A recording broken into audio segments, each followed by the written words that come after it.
nandito tayo ngayon sa Camarin, Caloocan at ang nakikita niyong chapel sa aking likuran ay pinagawa ng namayapang komedyanteng si Redford White.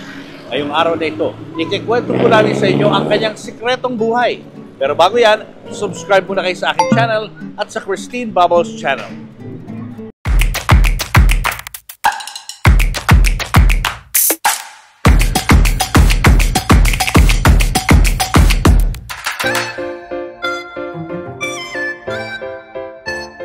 Kasama na po natin ang best friend at kababata ni Mr. Redford White, si Direk Woodrow Serafin. Direk, maraming salamat sa pag-welcome sa napakagandang simbahan na ito. Gaano katagal na po itong simbahan? Actually, ito going to 45 years na. Pero hindi ho marami ang nakakaalam na ito palang si Redford White nakapagpagawa ng ganito kalaki. It's massive, itong laki ng simbahan na ito. Yes. Bakit po niya naisipan na magpagawa ng simbahan? Actually, mission kasi ito ng misis niya. So, bilang mag-asawa, nagkasundoon man sila, magtulungan. Inumpisahan ito, siyempre, maliit lang muna. Depende lang sa kita ni Redford dahil ang umpisa nito, puro siya lang talaga eh. Dahil wala pa naman mga deboto. Kung meron man, mga mahihirap din. So anong unang-una niyang ginawa? Paano niya na-acquire itong malaking property na to? Bago ito na-acquire, nagpatayo na kami ng dito, yung chapel. Chapel. Kahoy lang muna. Maliit. So parang gubat yung paligid? Puro talahib to. Puro talahib. Puro talahib. So paggawa ka ng chapel sa gitna ng mga talahib? Oo. Hindi mo maisip na pupuno pala ng bahay eventually. Di ba? Siguro naramdaman niya na parami ng parami at saka baka darating yung time masita. Binili na yung lupa. Nag-squat muna kayo dito sa lupa.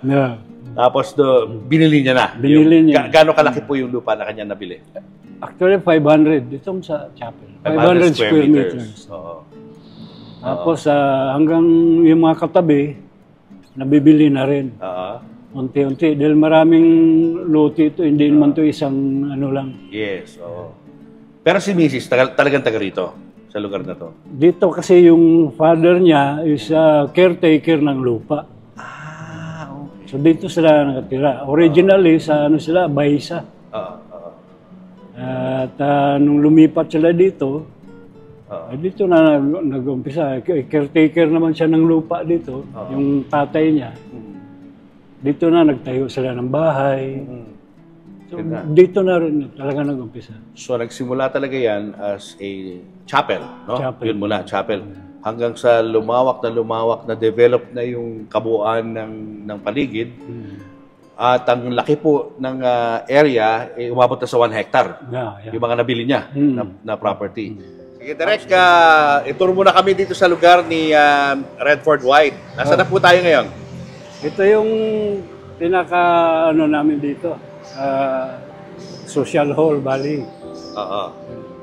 Pag may mga events, ito yung andito yung mga tao, mga performers, mga lokal.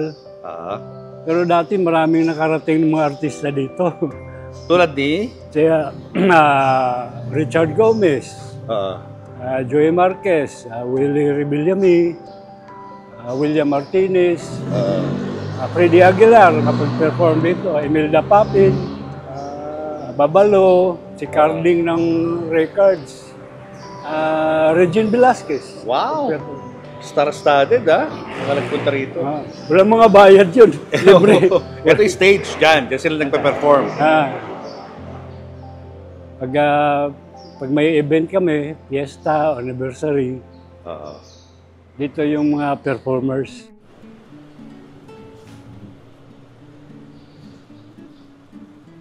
Nasaan na po tayo?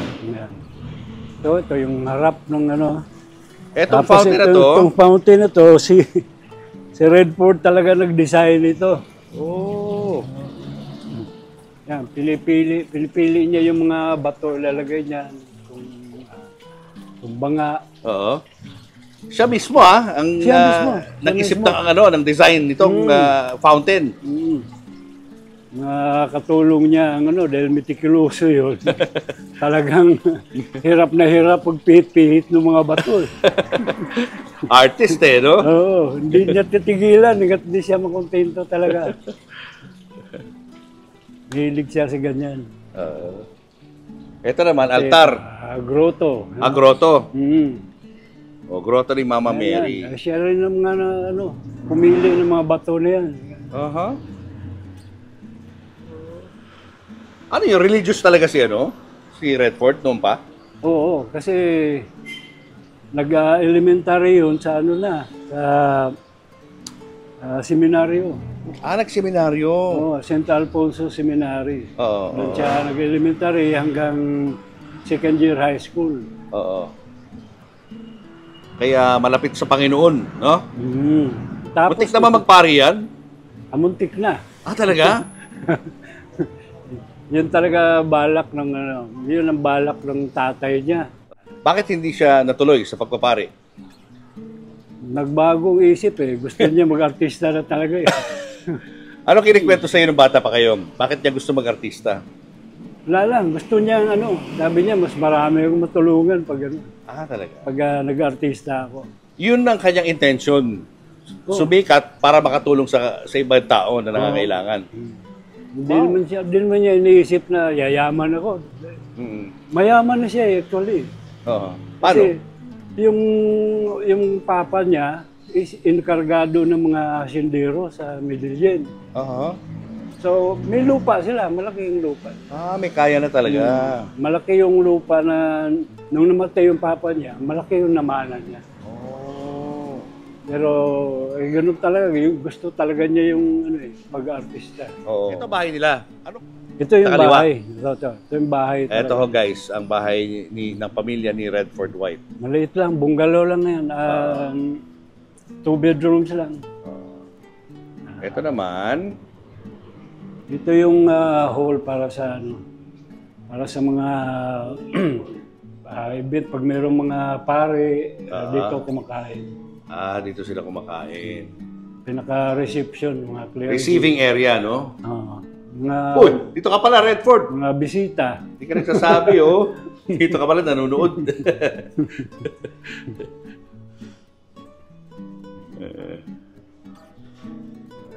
Ganda. Itong banyo.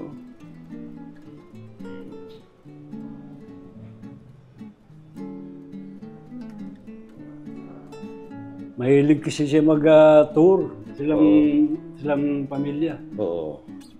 Marami ng bansa na napuntahan. Marami na. Mga 60 plus na yata. Wow. At least nalibot niya yung mundo, no? Bago siya nawala. Yun ang, yun ang hilig nila. Oo. Pero kadalasan, mas pinupuntahan nila yung mga remote na lugar sa isang bansa. Hindi yung city lang. Pinupuntahan nila yung mga simbahan doon, di ba? Sa Europe, ang gaganda ng mga simbahan. Ayun na naman. Mga pare, mga deboto na mga gagaling sa ibang bansa. Event kami. Dito na tinatanggap. Dito. Ganda guys, no? Kadalasan kasi pag may event kami dito at may misa, ang pare, ang dami. Minsan 7. So dito sila ini-entertain. Dito. Saan to? Abroad din. Abroad yan. Ayan sila pamilya.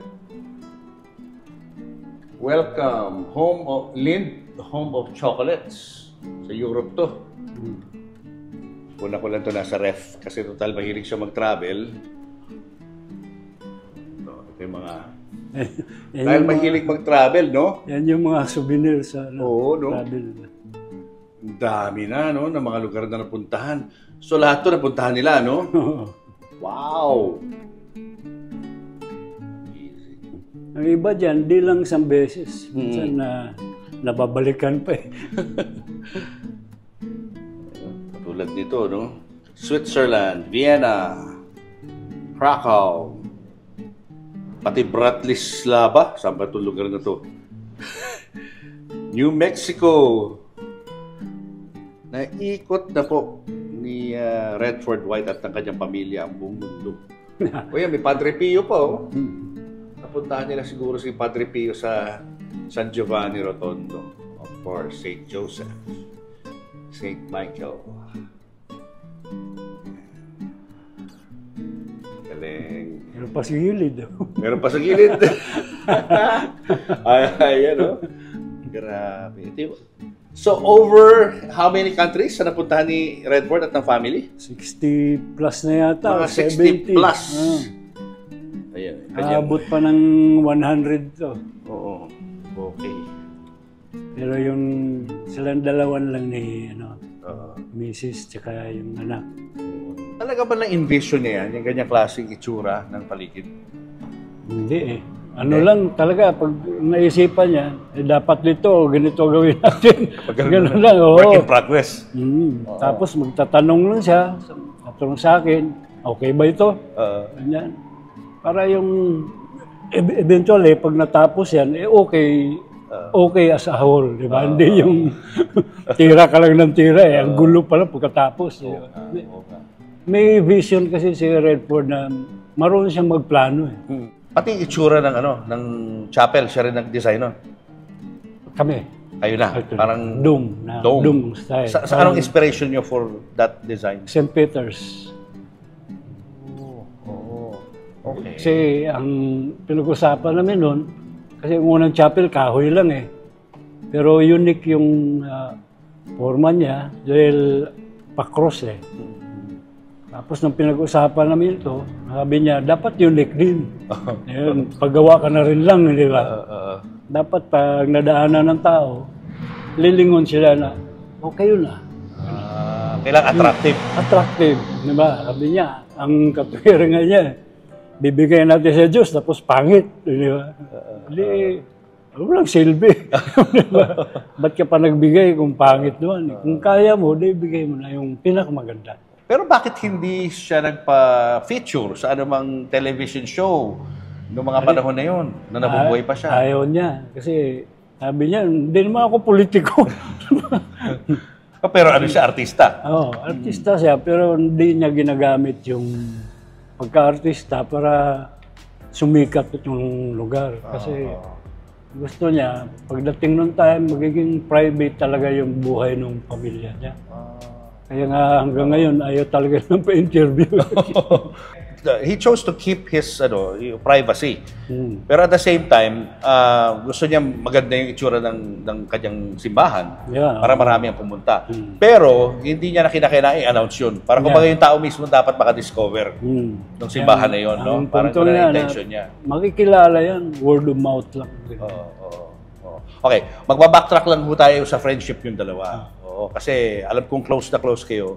Kailan ba kayo nagkakilala ni Redford? Sa amin pa, nung mga bata pa kami. Mga ilang taon po kayo na? 12. 12 years old. Madalas kami magkikita, pero hindi talaga kami close. Ano lang, kaway-kaway. Kasi mayaman siya eh. Mayaman si Redford. Eh ako, anak lang ako ng empleyado. Pero mabait naman siya.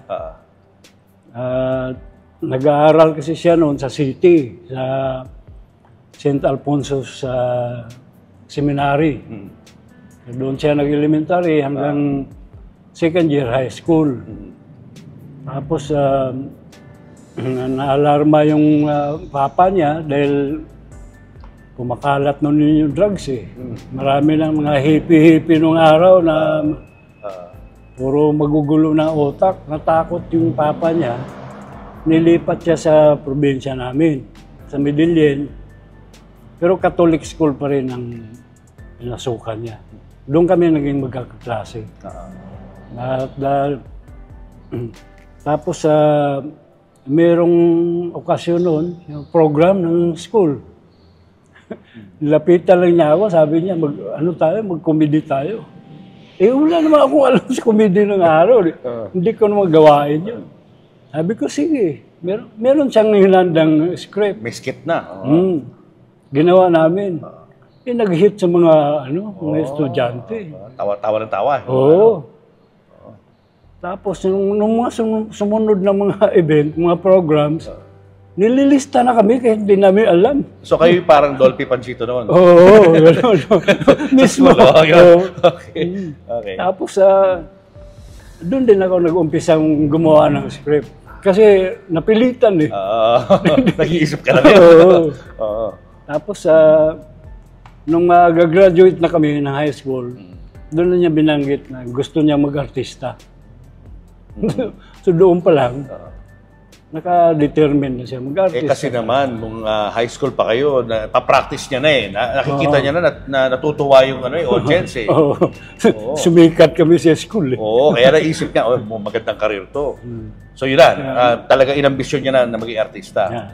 Saan siya unang-unang lumabas na TV show? School Bukol. Paano siya napunta ron? Nagpunta kami ng Broadcast City, from Cebuno, lumuwas kami. Punta siya ng Broadcast City, tapos nag-apply siya. Kami dalawa. Apply okay. Apply talaga. Mag-apply tayo doon. Sige, nag-skit kami. Hindi kami naiintindi. Alam mo naman. Sino ba itong dalawa ito? Para mga balir. Tama yata. So, pagtapos noon, sabi niya, hindi tayo tanggap. Sabi ko, ano, plano mo? Dito lang tayo.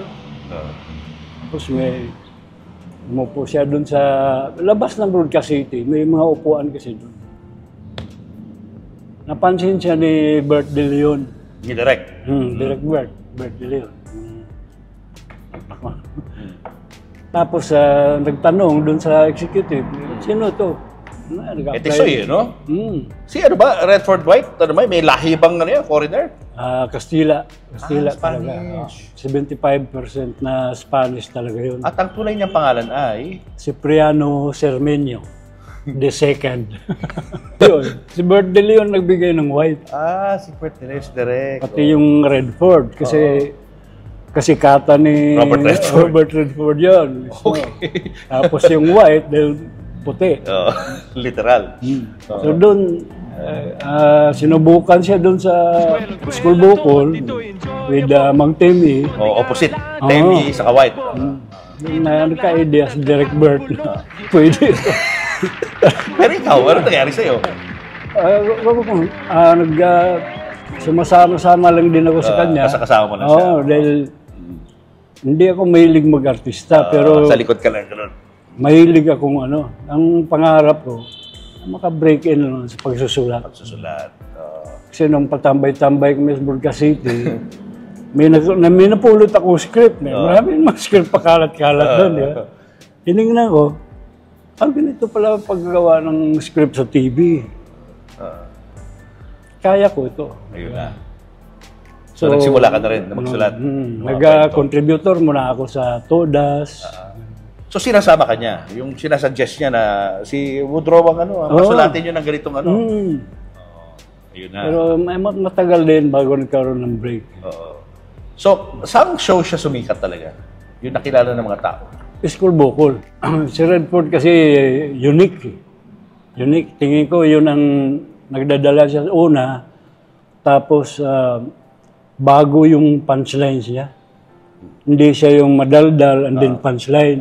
Kanya, 1, 2, punchline ka agad. Diba? Tawa ka lang ng tawa. Pati yung delivery niya.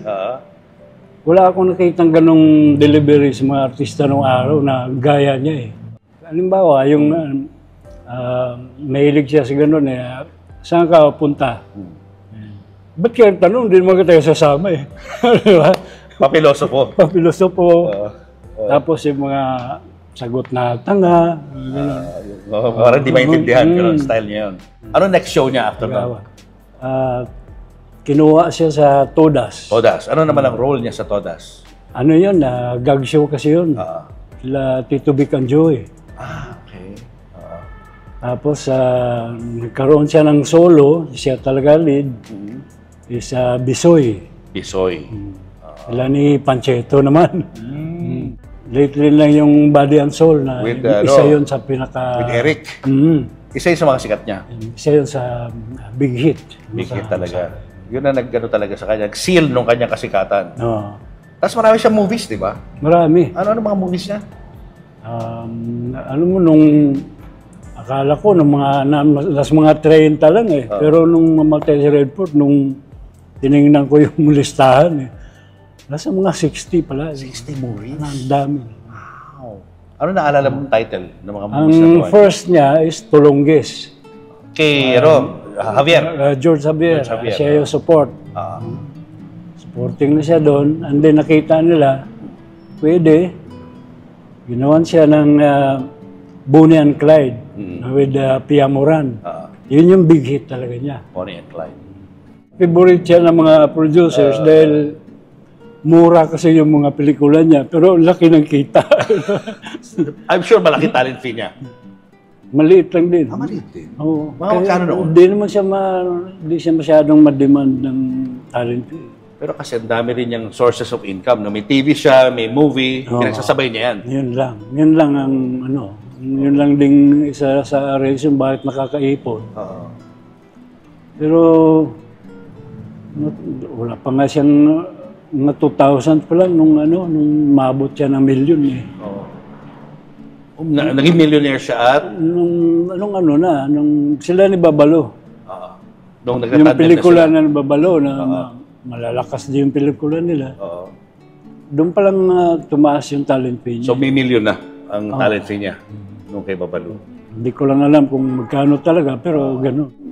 Kailan niya nakilala yung kanyang wife, si sister? Kailan? Nagpagamot kasi siya dito sa true isang kaibigan na rin dahil ang mata ni Redford noon may diferensya. Napakakapal yung salamin niya noong araw eh. Hindi siya makakita pag wala yung salamin. Tapos merong kaming kaibigan na nakapunta na dito, sinabi sa kanya, subukan mo ang paggamot doon. So nagpunta siya dito, nakilala niya si Mrs. At gumaling naman yung Gumaling? Yung mata niya. Okay. Nagsalamin pero manipis na. Nabawasan? Nabawasan. Tapos niligawan niya si sister? Paano? Paano siya nanligaw? Hindi ko alam yun kung paano manligaw. So nagpapagamot lang siya ng una hanggang sa na-develop na siya? No. Paano niya sinabi sa iyo na magpapakasal na siya kay sister? Dito ako pinatira eh, nung sikat na siya. Kasi doon siya, kinupkup kasi siya ni Direk Bert De Leon. So naiwan ako sa boarding house, mag-isa. Dito ako pinatira ng pamilya. So, nung nagplano na siya, sabi niya, papakasal na ako. Sige, go. Nung kasal na sila, dito na siya tumira. Yan sa bahay nila na kami rin nagtayo, walang bayad. Simple lang na bahay. Simple lang. So ang idea ng pagkakaroon ng simbahan o chapel ay galing sa kanyang misis. No, kay Mrs. talaga. Kay Mrs. talaga. Dahil sa Santo Niño. Paano nakilala ni Mrs. ang Santo Niño? Ang pagkakaalam ko, may pinupuntahan siyang manggagamot sa Baysa. Tapos, one time,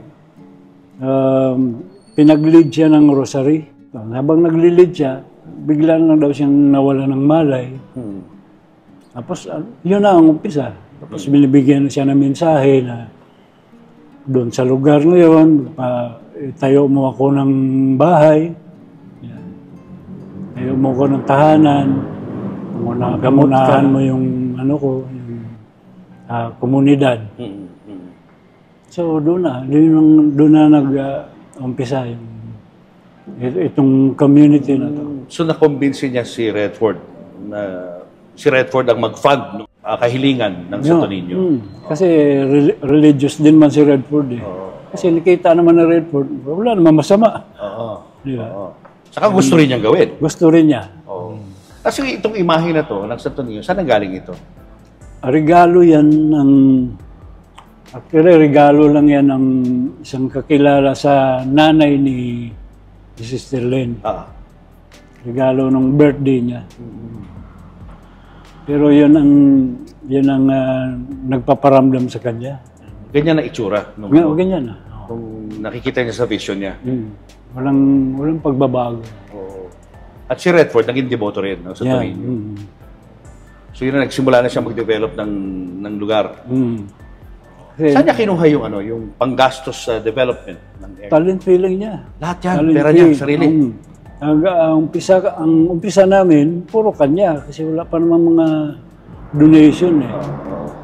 Nung marami na yung members, may kaya rin, nagbibigay.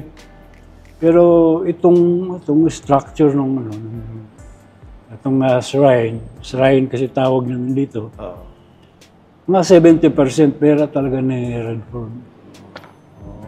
Kasi hindi naman siya, masinop siya sa pera, pero hindi naman siya yung waldas. Dito lang talaga binubuhos. Lahat ng mga gastusin. Hindi rin siya maluho sa mga,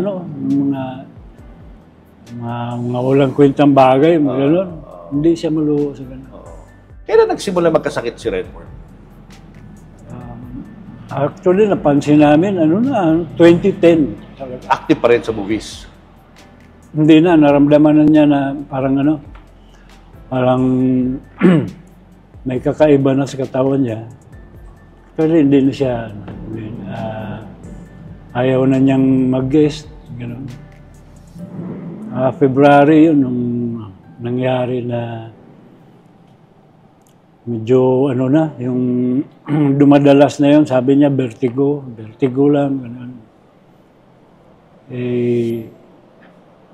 Nung na-diagnose is stage 4 na. Brain cancer? Hindi maganda yung malaki. Bukol. Ano naging reaction ni Redford nung sinabi sa kanya gano'n? Wala lang, sabi niya. Hanggang dito lang tayo, di tuloy ang buhay. Hindi naman siya yung siguro na natural ang malungkot, pero hindi siyang hindi naglugmok. Naglugmok ng hinayang. Malabas pa rin kami. Hindi na-depress. Hindi siya nagpakita ng pagka-depress. Pero si Mrs. nanggagamot siya, di ba? Painkiller siya. Hindi ba siya nagpagamot sa asawa niya?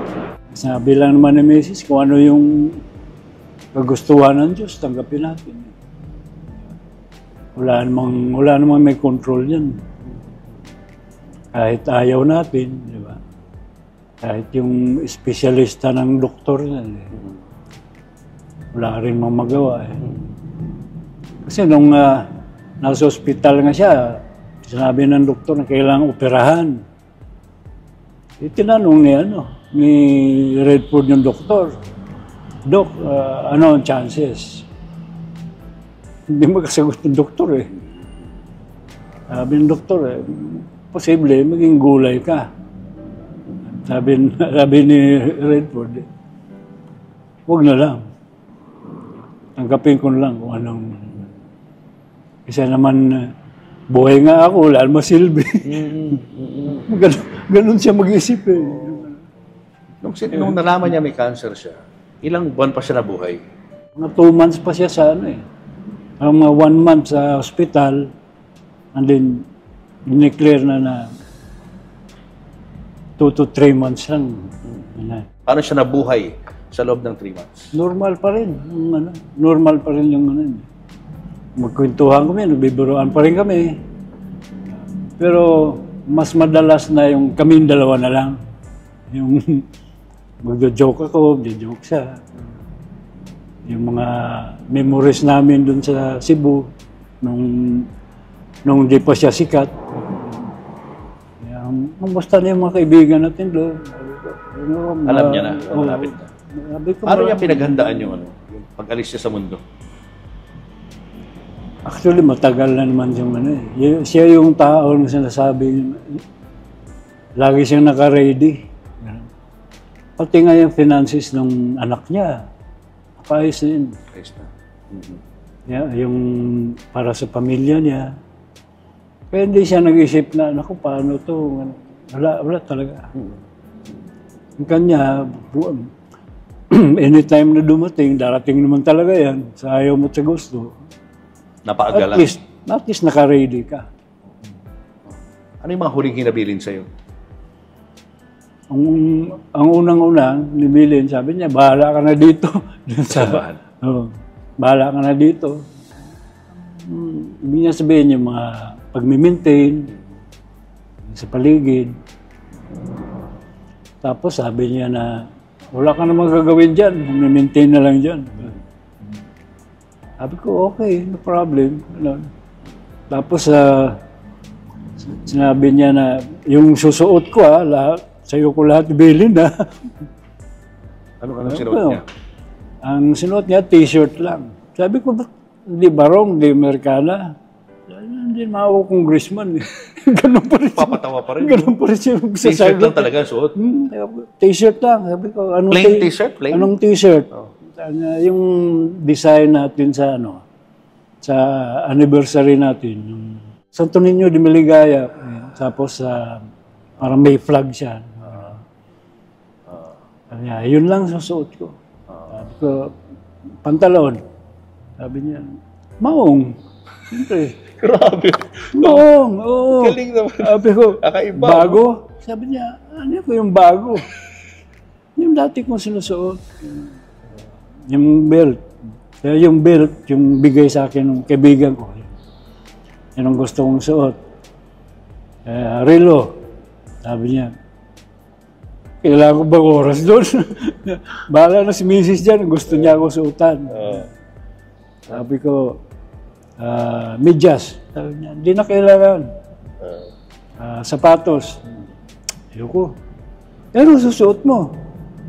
Hindi pa nga ako naisip eh. Tapos meron siyang binili na chinilas na balat. Bili niya 16,000. Sabi ko, mahal niyan, yun lang suot mo. Sayang eh. Sabi ko, nanghinayang pa. Lalo akong manghinayang kasi hindi naman kasya sa akin yan. Yan suot mo. Tapos yan ang tawa. So yun nga, yun ang sinuot. Yun, sinuot niya. So nakachinila siya, nakamaong, naka-t-shirt. Nakaiba. Pati nga yung sila Big Soto nung nagpunta dito, nung sumilip. Ganun talaga siya. Yun ang gusto niya eh. Ano yung pinaka-last na nakita mo siya at nakausap mo? Kailan yun? Before nung mamatay siya. Paano siya nag-goodbye? Kasi nung a few days bago siya mamatay, lagi ako dito, lagi kami nagkikwentuhan. Tapos umuwi ako, hapon na. Madilim na. Nung araw na yon, pinauwi niya ako ng maaga. Sabi niya, umuwi ka na. Tapos namin magkape kasi mahilig siya magkape. Umuwi ka na. Sabi ko, maaga pa. Hindi, pahinga ka na.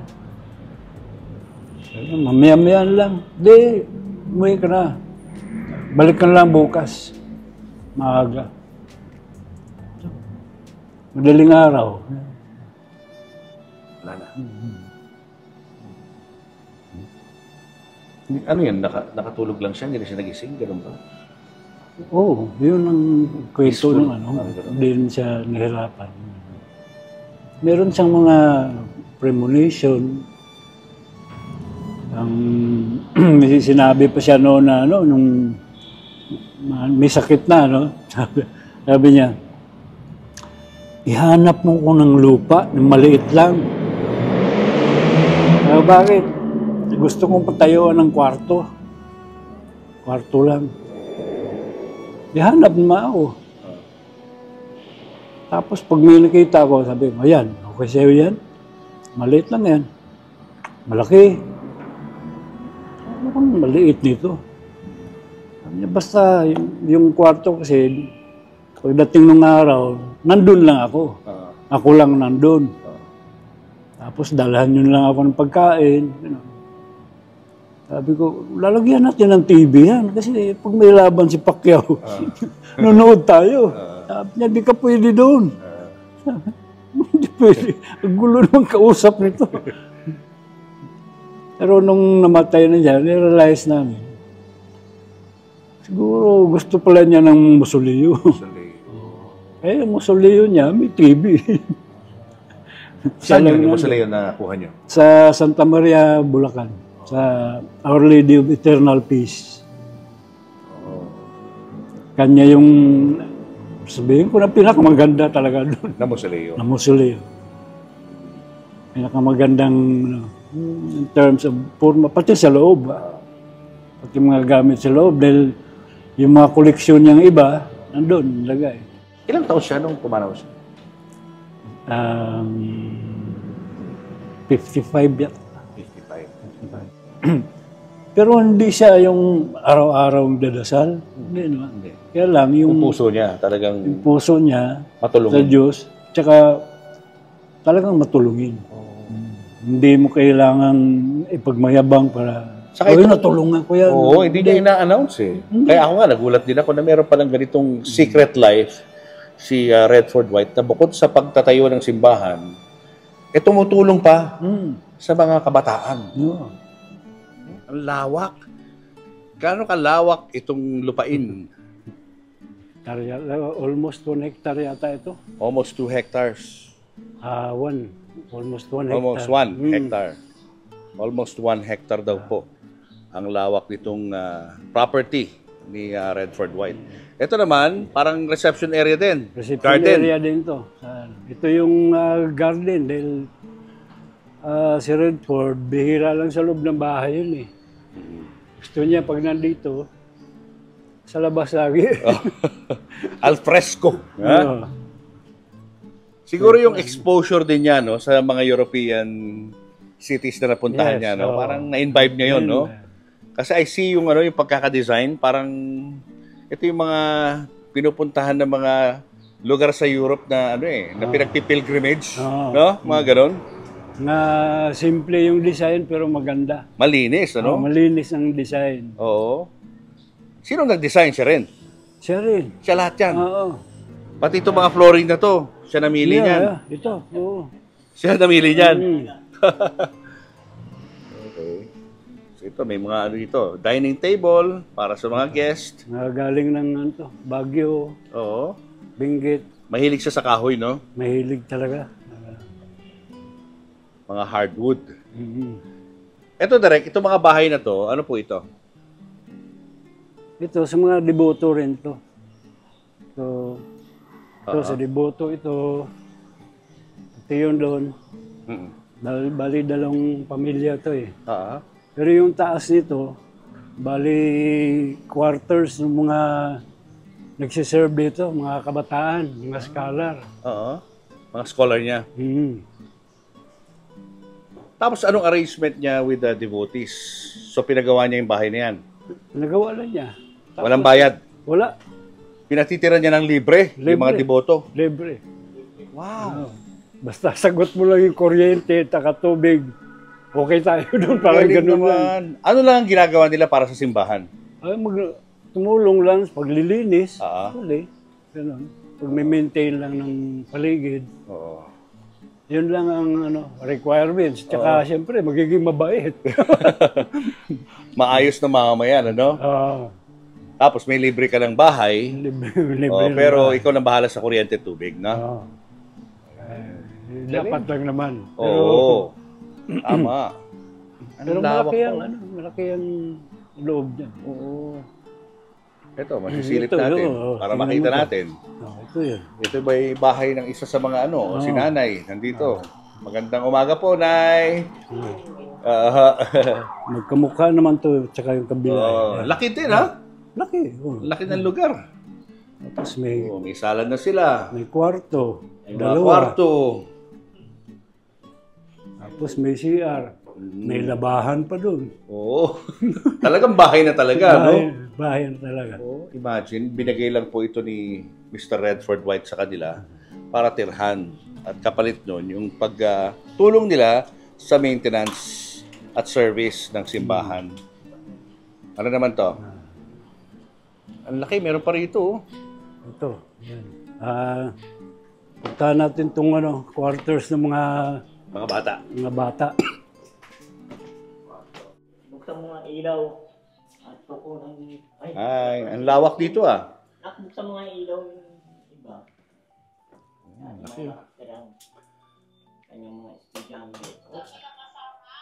So yung mga estudyante dito tumitira. Kasi may mga kama eh, oh. Mga babae, Ah. mga dalaga, dito sila. Oh. Scholars sila ng ng simbahan. Yan. Kanya-kanya Double silang- deck. Double deck siya para tipid sa space. Para silang naka-bed space. Oo nga, no? Ano lang ang dito? Anong kapalit kapag ikaw ay naging scholar? Mag-serve ka lang sa simbahan, siyempre tutulong ka. Hmm. Pero ang catch doon, pag nakagraduate ka na, bahala ka kung tutulong ka o hindi. Walang obligasyon. Basta't lang, magpakabait ka lang, susunod ka lang sa rules dito habang nandito ka. At kung panahon na para ikaw ay lumisan, maghanap ng panibagong direksyon sa buhay, okay lang yun. Okay lang. Pero karamihan naman sa mga gumraduate na, nagbibigay pa rin ng tulong. Talaga. Nasa third floor na tayo. Pasensya na po kung medyo hindi na ng mga bata. Asan ang mga bata ngayon? Nasa school lang na. Nasa school na. Ito yun naman sa mga lalaki. Dito po lalaki. Ibang-iba. Mga cowboy eh. Oo, ibang-iba. Ito naman, boys room. Boys naman nila to, kanya-kanya sila lalaki. Gano'ng karami yung bata dito lalaki? Marami. Dami. 50 lang mo. Mga 50? Wow. Ito yung kanilang, Yan yung memorabilia ng kanyang anak. Ano rin? Yung double decks din. Ayan. Ayun. Yung mga kwarto rin sila rito. Meron din silang pupunta sa baba. Galing. Ito naman yung, gano'n din si Devoto rin. Ito yung bahay ko dati nung dito pa ako. Bahay nyo to. Oo, Ba't kayo umalis? dito. Ay, nakapundar na. Ah? Kahit papano, nakapundar na eh. Para yung iba naman, mapagbigyan. Pero noon, wala rin kayong binabayaran noon. Wala. Si Redford ang may sagot na lahat. Hindi niya ako pwede singilin. Baka siya pahingan ko eh.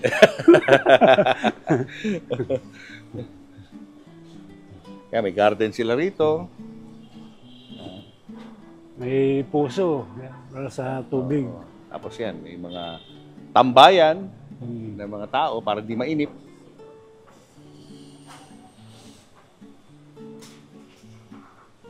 Ito naman ang kitchen. Kung saan nangyayari ang pagluluto. Ayan, mukhang naghahanda na ho kayo ng pananghalian, ha? Ano bang menu natin sa tanghalian? Ha? Uy, sarap. Oh, wow. Oo. Mga ano rin ho kayo rito, mga volunteer din. Alaga po kami. Gano'ng katagal na ho kayo rito? Ako po, nasa 30 years na po. 30 years. Pero paano ho kayo nagsimulang tumira dito? Dahil po sa Santo Niño, Paano ho yan? Paano? Kwento niyo sa amin. pinatira po kami dito. Paano po? Ang sabi, pwede kami tumira dito. Paano ho kayo kinausap ng Santo Niño? Sa panaginip ba? O sa... Ay, hindi po. Personal po na kusang loob po kami nagpunta dito. Tapos nung nagtagal po, yun na po, pinatira na po kami ng Santo Niño. Na sabi dito kami titira. Kasi wala po kaming anak. In 9 years po, nung dito kami tumira, nagkaanak ko ako sa loob ng 9 years. Wow, congrats. Ilan taon na yung anak nyo? 9? 30 years na. 30 years old na. Wow. Isa lang po anak nyo? Isa lang po. Devoto rin po rito? Opo, andito. Ano po ang pangunahing ginagawa nyo po rito bilang devoto? Maglinis po ng chapel, magdasal, luto, mag-asikaso po ng mga dito sa paligid, maglinis, magdasal. Kung nagdadasal. Ay, yun, yun, sila po mga kabataan din, yan din po. Sila, nagkaasawa na rin sila dito na rin po. Bata pa ho kayo nagsimula rito? Po, mga 15 years old po. 15 years old ka nung tumira ka rito? Paano ka nagsimula tumira dito? Una po yung nanay at tatay ko po muna pumupunta po na sa maliit po na chapel po. kahoy pa po yun. Kina Redford White na ho yun. Ay, Sabi. opo. O tapos? Tapos nung dinala po kami kung magkakapatid po. Ah, Ngayon po, dito na po ako lumaki, nagkaasawa at nagkaanak na po. And ngayon, byuda na rin po. okay. Ano po naaalala nyo kay Redford White? Si Kuya yung taong in a positive way po parati sa kabataan. Kung sakaling dumadaan ka sa mga trial ng buhay, hindi ka niya ida-down, kundi in a positive way, ibubuskar niya po pataas. Yan po si Kuya, sobrang bait po. Minsan ba nagagalit din sa inyo? May time po pag matigas po ulo namin. Madalas. Opo. Madalas. Bilang kabataan po. Napapagalitan ka rin. Ay, opo. Kaya po nandito para tumino po.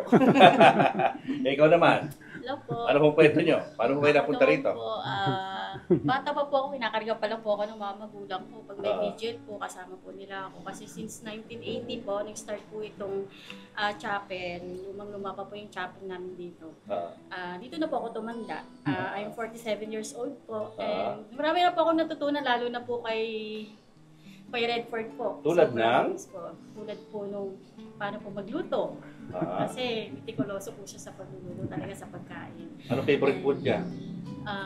Yung tinuwa po na sabaw. Kasi Lutong sa Bisaya. Bisaya po siya. Lutong Bisaya. po. Lutong Bisaya. Opo, kaya po yung may kamatis si Chris na po yan po. Tapos tatambuhan lang po ng malunggay. Yan, talagang favorite niyo po yan. Tapos talagang the way siyang sa amin, nag-alaga, sobrang napakababang loob po. Tsaka pag nagkakamali po kami, tinutubig niya talaga kami. Tinuturuan niya po kami kung paano po kami magiging successful sa buhay, makikisama sa lahat ng bagay.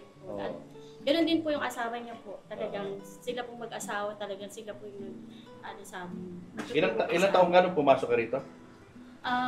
Pagka-graduate, pupunta po kami dito, 6 years old pa lang po ako And then, tumira po ako dito after po makagraduate ng high school. Dito na po ako tumira. Dito ka na tumira. 47 years old, so more than 30 years na po akong nandito. Kung pamilya mo, dito pa rin nakatira ka ngayon? Hindi po, ako na lang po. Yung family ko po, malapit lang din po dito. Pero kami po talaga mga kabataan, dito na po kami nahuhuli. So ever since, for many years na nakatira ho kayo rito, wala ho kayong binabayaran sa upa? Ay, wala po akong binabayaran po dito. Wala Lahat talaga? po dito, opo. Talagang Service lang. Ito yung basement ng ating shrine. Wow! Ang laki! Yan. Ang ganda naman dito. Wow! May Sobrang dalawang ganda, guys. room. Minsan dito nagpapahinga si Bishop Tobias. Ano ito? Ito po yung mga damit po ng pare. Ito po yung damit po ni Mama Mary. Yung Mama Mary po sa taas. Every Sunday po, nagpapalit po ng damit. Bakit? Kailangan palitan? Dati pa po siyang ginagawa, simula pa po nung sa nanay po ni Sister Len po. Tapos po, ito po yung mga vases na ginagamit po pag nag-aayos ng bulaklak doon. Ang dami. Opo. Nagpabago-bago yan? Iba-iba? Yes po, depende po sa Every okasyon. Sunday. Every Sunday? Every Every Sunday po. Sunday, every event. Depende po sa Binabago event. ang design. Iba-ibang lugar po na pinanggalingan po yan. Ito may picture sila rito ng family nila. Ito si Si Sister Len po. Mrs. Sister. Redford, sister at anak niya. Ito naman, ano naman to? Damitan po ng rebulto po ng Mala Santo Niño. Ito yung mga damit ng Santo Niño. Dami ah. Nabawasan na po yan. Bakit? Basta naman tayo iba. Pinamimigay po. Naimigay sa mga devoto rin. Every occasion po, nagtatahi po talaga ng bago. Galing po sa, yung iba po binibigay po ng ibang tao, galing sa ibang lugar. Ito naman. Mga collection po ni Sister Len po. Ito po gamit sa misa po yan, sa gitna. Ang gamit ng mga pare sa misa. At ito ang... Lagayan ng ano to. Dating Blessed Sacrament Ito po. yung, dito nakalagay dati ang Blessed Sacrament. Pinalitan. Opo, Bago na yung nakalagay doon sa ano. taas po. Mm. Opo.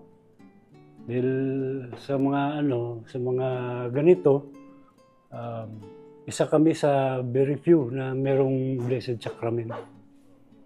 Ito yung Santo Niño po, ano? Replica po. Replica. Opo. Yung damit na binabanggit mo, sa taas yun. Bale. Sa kanilang dalawa po. Pati ito, Opo. pinabalitan din. Every Thursday, Saturday, Sunday.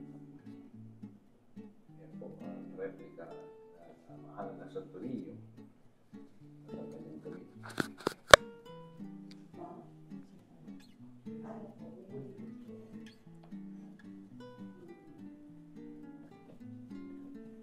Ito yung unang-unang altar doon sa unang chapel. Ganyan lang. Ito po, niready po yan ni Sister Len po. Bibigay po niya sa mga kapamilya, yung iba po para sa kaparian. Ito po sa mga nagsisimba po dito. Ito po sa mga pare. Kaya po may number para have your luck po. Napaka-organized ha. Binibigay lang to. Opo. Bibigay na yan. Dami, no? Si Mrs. mismo ang Siya po mismo nag-aasikaso Mrs. po mismo niya. nagpapak dito. Itong green, kanina bibigay yan. May mga number. Sa mga nagsisimba po. Sa mga deboto. Devoto. Wow, yung mga Mga nangangailangan na deboto. Not necessarily. Sa ibang abot lang yun. Basta bibigyan ka ng number, baga, paswertehan, bubunot ka ng number. Opo. Tapos kung ano yung number mo, ito, corresponding number dito, yun ang bibigay sa'yo. Ito, may mga pangalan. Yan po yung mga kabataan pong nakatira dito po. Anong laman ito? Siya po nag-ayos po eh. Pagkain din. Hindi. Iba-iba po. Opo. Ito, dami pa rito. Ito mga donation to. Ipapadala po yan sa community naman po sa Guam. Kasi may sinusuportahan kayo ron na community. May simbahan din pong ganito, Santo Niño de Maligaya sa Guam. Oh. Meron din po sa Canada, sa Edmonton and Ontario po. Sino nagpagawa? Si Sister Linda Sister po. Len. Opo. Tsaka yung mga pamilya po doon po. Sino naman tong bata na to? Apo ka ni Redford White? Apo ka? Apo sa... Hindi mo na siya nakakilala, no? Hindi mo na na-meet si Grandpa, no? Nakikita mo na lang sa picture. Opo. Opo. Ano gusto mo maging paglaki mo? Gusto mo maging parang si Grandpa? Ano po, firefighter. Firefighter! Bombero! Gusto mo maging bombero? Bakit bombero? Kasi po, pag may nasunog po, ako po maglalanggal ng sunog. Para po bigyan ako medal. Ayaw mo mag-artista? Parang si Lolo? Ayaw. Ay, gusto ko po. Gusto mo rin! Love ko po si Grandpa. Ano na? Love ko po din yun. Si Grandpa Rory po. Love mo rin si Lolo. Ito yung original na flooring ng lumang chapel. Okay. Tinaasa lang namin. Tinaasa lang namin. So you mean to say, dito ang chapel sa level na to? Ito yung flooring. Ito, yan. Yan. Tapos, lumaki na. Tinambakan lang namin yung labas. Oo. Para pumantay siya sa kalsada. Para maiwasan yung baha-baha. Di ba? Okay. Dito lang pala yung level noon ng chapel.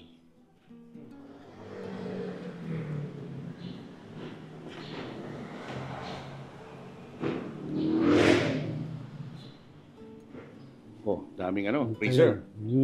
Mga para pag may okasyon kasi. Oo, maraming kakain. Tapos ito yung pinakakusina dito. Ito yung dirty kitchen talaga. Dirty kitchen. Oo. Ayan. Dito ang Ito yata ang pinakamalinis na dirty kitchen na nakita ko. Ang linis. yan, gamit namin pugon. Oo nga, Old style pa Old style pa. Old style pa yung lutuan, Si Redford mismo ang namili ng dito. mga gamit dito. Oo. Pati ang mga ganyan. Mahirap na maghanap ng ganyan ngayon. Oo. Antik na yan. Ayan, sa taas makikita nyo. Oh. Plastic cups, nakalabel lahat. Plastic fork. Microwavable bowl. Oh, organized na organized.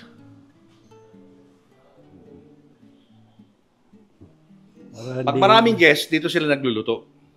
Sa Dirty Kitchen. May event. May event talaga. Malaking okasyon. May paso, oh. Meron din kaming ano doon, audiovisual. Saan? Sa taas. Talaga, tignan natin. Grabe, laki. Ang laki.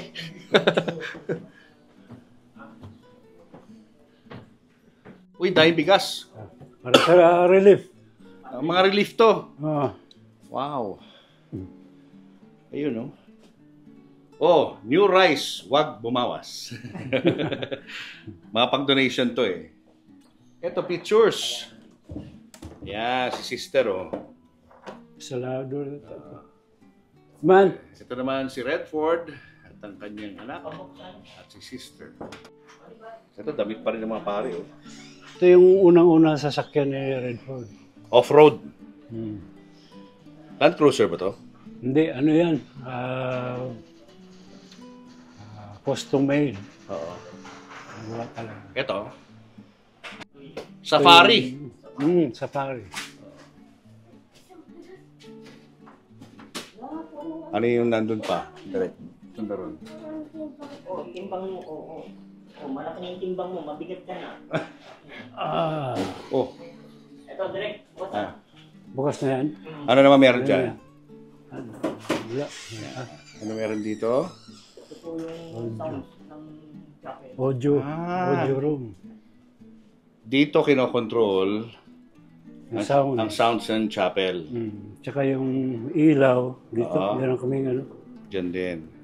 DMX Sa controller. control na yan. Video ng relief operations, mga events. Dito kayo nag-edit. Yan. Yan. Si Herman. Oo. Isa sa mga ano. Mga volunteer natin.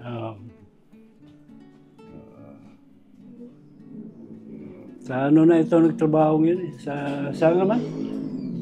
Sa Kaisa Consulting. Mm.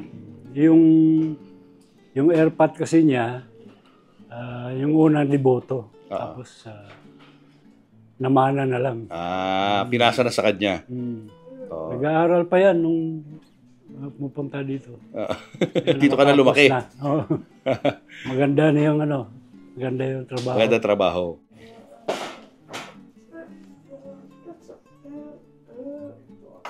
Ano pala ng anak nila? Jerry. Sherry. Jerry. Si Mrs. Anong first name niya? Elena. Elena. Okay. Mga gano'ng karami ang napagtapos niya ng pag-aaral? Siguro nasa ano na, yung mga talagang mga degree, may degree na, nasa 20. Mga 20. Oo. Pero yung wala naman, Yung mga vocational, gano'n, nasa mga gano'n din. more or less mga 50. Lahat sila na tumira dito. Oo. Na ginagastusan talaga ng ano, ginagastusan niya. At karamihan doon, nakapag-asawa, pupunta dito, hindi mo siya marinig na pinag-aral kita, nasan yung commission ko. Hindi siya ganon. Meron palang ganong site si Redford White. Isang parang ano ba tawag mo? Pilantropo na makatao, matulungin sa kapwa nang hindi alam ng mga kababayan natin. Paano nyo nasusustain yung mga pangangailangan ng simbahan ngayon? Kasi syempre, kailangan i-maintain mo itong ganito kalaking lupain at simbahan. Paano? Sa ngayon, medyo marami ng tulong na gagaling sa mga deboto. Yung mga taga-Guam, at paano, nagpapadala sila ng share, yung mga taga-Canada. Pero naglalabas pa rin ng pera yung pamilya. Kasi hindi naman hindi naman kakayanin na lahat talaga. Saka yung meron kaming misa dito, twice a month. Yung koleksyon naman ng misa, binibigay namin sa parokya. Minsan dinadagdagan pa. Dinadagdagan pa. Alam mo, sa parokya, di ba, mahirap din ng buhay nila. Nahirapan nga sila mag-maintain ng mga kabataan doon. Dito, mahigpit kabataan, pero magandang resulta. Ano sa tingin mo ang pinakamalaking legacy na iniwan ni Redford White sa pelikula at sa entertainment? Hindi siya gaya ng ibang artista na marinig mo may mga chicks. Tapos siya lang yung tingin ko, siya lang yung artista na nakapagpatayo ng ganito talaga na galing dun sa niya, pinaghirapan. Hindi nag-umpisa dahil ina-announce na meron akong foundation dito, tulungan niyo ako. Wala siyang wala talagang gano'n. Kahit yung mga relief na dinadala namin sa iba't ibang lugar, mga nasalanta, hindi namin ina-announce yun. Mga debuto lang, baka meron ka dyan, dalhin mo dito. Yung sa mga viewers natin na gustong bisitahin itong lugar na to, open naman to sa public, no? Open to. Pwede ba natin ibigay natin yung address sa kanila para makabisita naman sila sa napakagandang chapel na ito? Ito lang po ito sa Maligaya Subdivision, 139 Maligaya Park Subdivision, Caloocan City.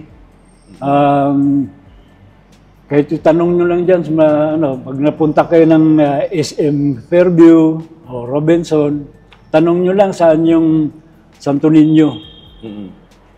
Tuturo na kayo dito. Saan yung shrine o simbahan na pinatayo ni Redford White? Alam na nila.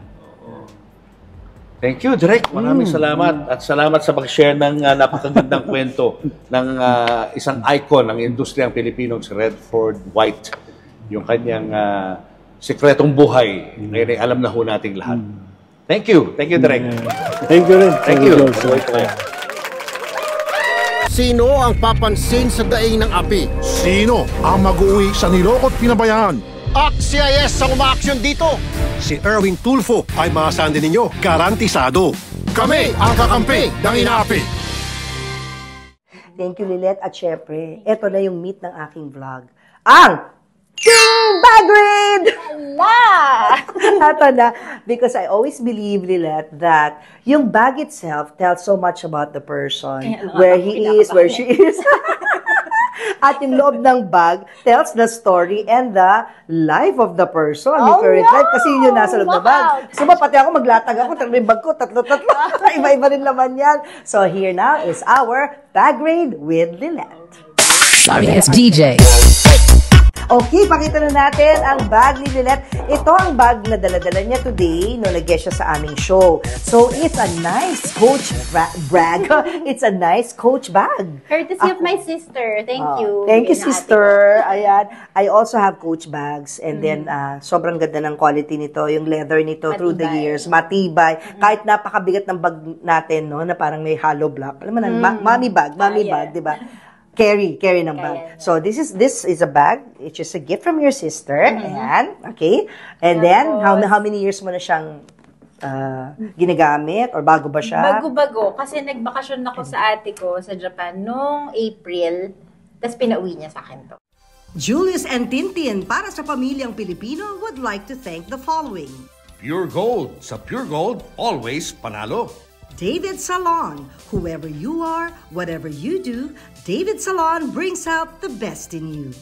Raja Travel Corporation. With you on your journey.